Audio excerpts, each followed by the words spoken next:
物だけを作る会社ではもういたくないんですよ。人間も宇宙にデザインされた自然の一部である。自然を守ること、人類を守ることにつながるんですね。アウトドアアクティビティっていうものから社会を変えていくことができるんだ。もう絶対できると思います。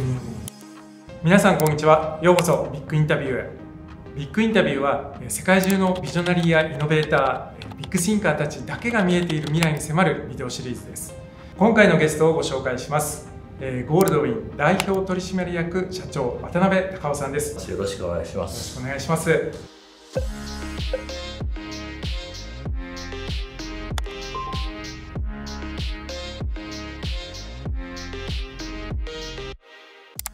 ゴールドウィンといえばオリジナルブランドであるそのゴールドウィンをはじめとしてノースフェイスですとかヘイハンセンのようなその高機能スポーツウェアを展開する会社として、よく知られています。そしてまた事業とその自然環境、その2つの持続可能性を実現するビジョンを掲げられていて、人と自然の関係性を変えていくその取り組みによって、世界中からも注目されている企業ですよね。世界から注目されていると言われるとちょっと恥ずかしいですけれども、私たちとしてはですね、やはり自然環境っていうものを大切にしながら、これからもスポーツっていうものをですね、より多くの人たちに楽しんでもらいたいと、そう思っていますので、日本国内を中心にビジネスをやってきたんですけれども、今後はですね、世界中の方々にグローバルニッチとしての存在として、我々ができることあるんじゃないかなということをですね、それのテーマを掲げて進めたいなと思ってるんですよね。ありがとうございます。今回その渡辺さんにお伺いするテーマはアウトドアアクティビティの未来についてです。いわゆる野外でそのアクティビティをするというのは、今この気候変動というのがこれだけ急速に進んでいく中で、人と自然の関係性っていうものがこれからどう変化していくのか、それをいわばその最も先鋭的に表してくれるそういう分野なんじゃないかというふうに考えています。まずは、この AI モデルチャット GPT を使っていわばその人類のその集合的な意識としてどのようなその未来を考えているのか、そういったものをまず提示したいと思います。一つは2030年代後半にはその自然に対する意識が共存保護と、絶望敵対に二極化するということが書かれています。共存保護という意味ではその教育システムにエコリテラシーが科目として導入されるとか、あるいはその企業においては成功指標として自然資本の保全が重要視されるということが書かれています。逆に絶望敵対ということでは気候変動によるその災害の増加で、あるいはその気候難民が増えたり資源をめぐる紛争が激化する中で自然は人類の敵であるというような思想も台頭してくるというふうに予測しています。もう一つです。自然環境の変化とそのテクノロジーの進化がアウトドアアクティビティの形態を大きく変えるということも予測されています。一つは気候変動によって、スキーやスノーボードのようなウィンタースポーツが深刻な影響を受けるというふうに言われています。その人工雪や室内施設、VR 技術の活用によってスキーリゾートのオールシーズン化というようなものも予測されています。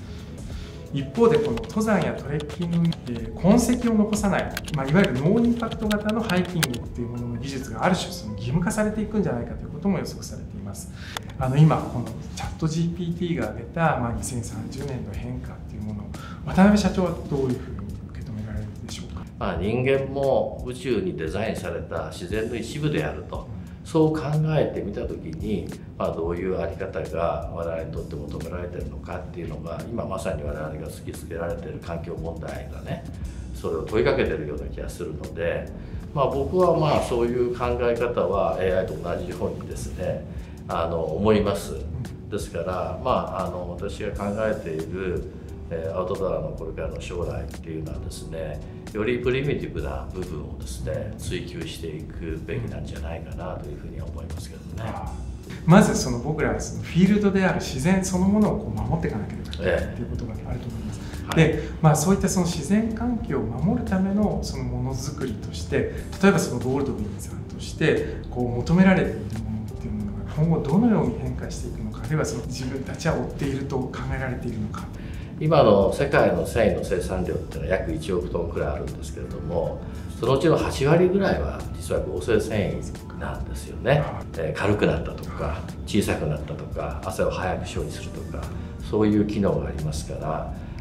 人類の今までのスポーツの歴史を大きく変える、結果をですね促した、一つのものであるとは思うんですけれども、これはですね自然界の生物では分解できないっていうものなんですよね。そういったものをですね数多く今まで使ってこれからも使っていこうと考えるとですね、ますますその消費っていうのは加速度的に増えるということは、結果的に環境が非常に侵されることがですね、これも加速度的に増えてくる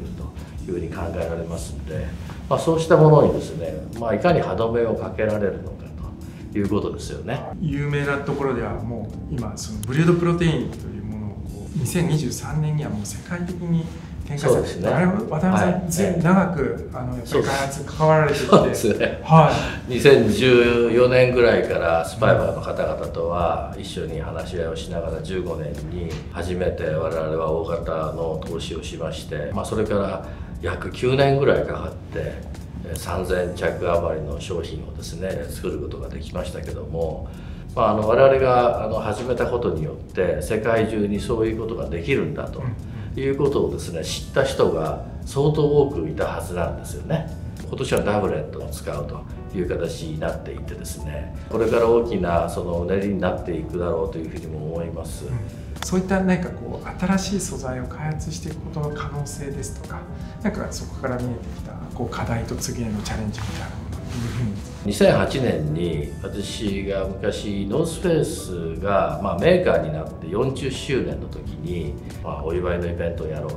ということで、私も半年ぐらいかけてノースフェイスの創業者の人たちであるとか彼らを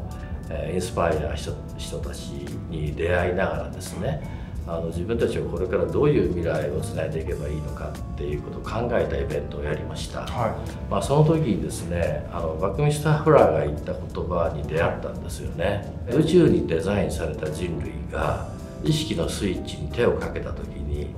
本当の意味で人類に貢献できる道具が生まれるだろうという言葉があったんですよね。それを聞いた時にね僕ゾクッとして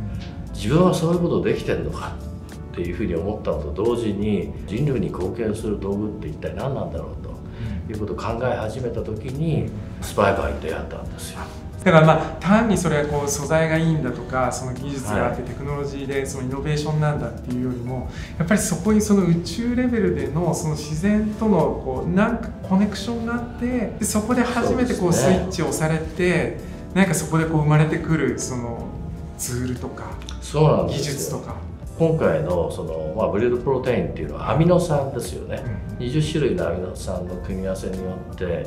人類が必要とする材料をデザインしていくという考え方ですよね。でこれまでに、環境負荷が非常に多かったことをですね急速にこれを改善していける、そういうきっかけを作るものだと思うんですよね。これこそまさにね意識のスイッチをかけるものなんですよ。自然のその行っている原理を我々が理解をし、それを人間が新たな価値としてまたは機能として、実現することが大切なんだよねっていうことを言ってると思うので、我々はスポーツ用品やアウトドア用品を開発する時に常に意識をしてですねやっていく必要があるんじゃないかなとまさに今強く感じているところでもありますね。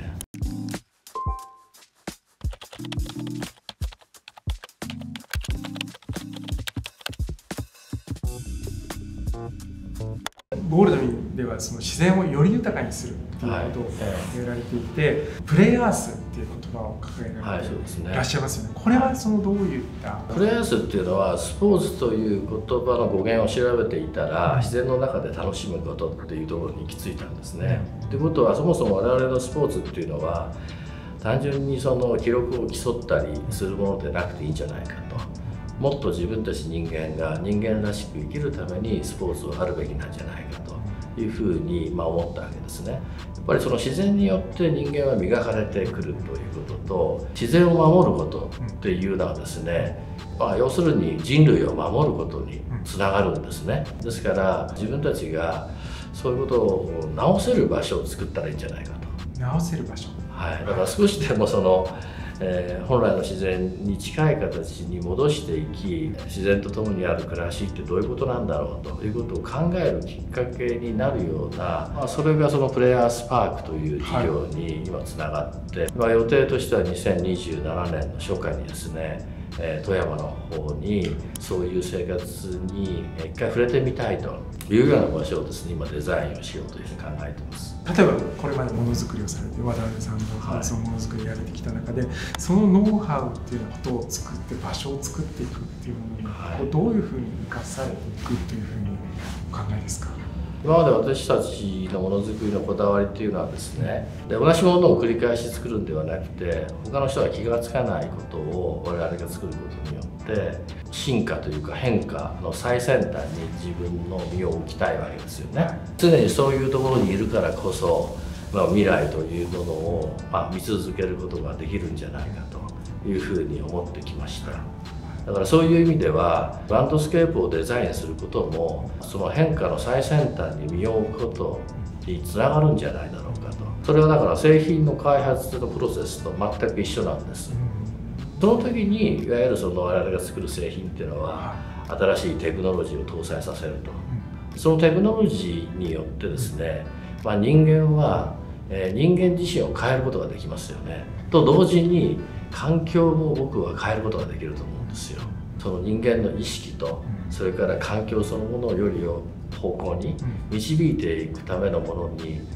なっていくべきだと思っているので、だから我々はですね、物だけを作る会社ではもういたくないんですよ。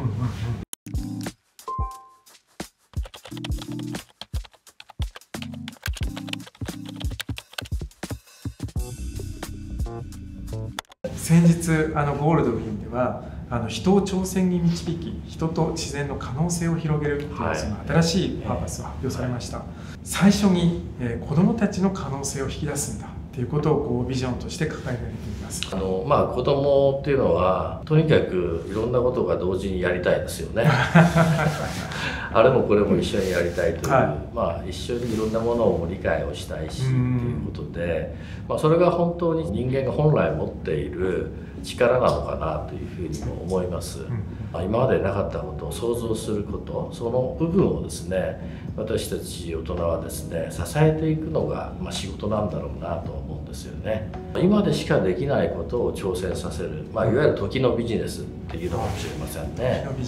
社会を守る、そういう人々になってもらうということを理解してもらうための、意味を感じてもらえるビジネス、そういうものにも会社としては取り組んでいきたいと思ってまして、そのアウトドアアクティビティっていうものから社会を変えていくっていうことができるんだっていう。いや、それも絶対できると思います。やはりそのアウトドアアクティビティの良さっていうのはですね、自然を知ることがまず基本なんですよね。これは登山だけではなくて、例えばサーフィンだっていいでしょうし、カヤックだっていいでしょうし、ヨットだっていいと思いますけれども、自然が相手のスポーツっていうのはですね、決して自分だけでは実現できないわけですよね。で、自然というのは常に一定の状態ではないと、常に変化をしているという動的な状態ではあるわけですから、そういう中でね、自分が使う道具がどうなのかとか、自分自身のコンディションがどうなのかとか、そういうことをですね知るきっかけが、実は自然なんですよね。で、自然を知ることによって人間はどう変わるかっていうとですね、これはね行かれると分かると思いますけども、厳しい山とか行くとですね非常に謙虚になるんです。と同時にもっと知りたくなるんですよね。好奇心が生まれるっていうんですかね。だからもっと先まで行きたいとか、もっと高く登りたいとか、もっと遠くに行きたいとか、多くなものに出会いたいとか、不思議ですけど人間っていうのは知れば知るほどそういうふうに駆られるようにできてるような気がするんですけど、それによってですね、あらゆる意味ではその多様性であるとか、例えば生物の尊厳であるとか、そういうものを理解するようになると思うんですよね。ですからアウトドアアクティビティっていうのは、そういうものをですね我々に働きかけてくれるようになるんじゃないですかね。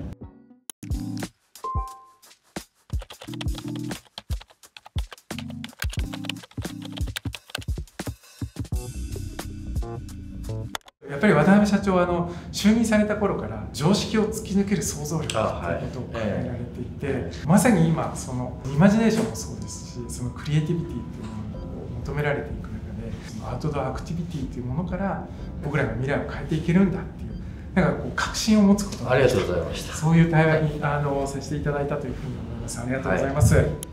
ワイヤードビッグインタビュー、次回はどんなビジョナリーが登場し、どのように私たちの未来をアップデートしてくれるのか、ぜひ楽しみに。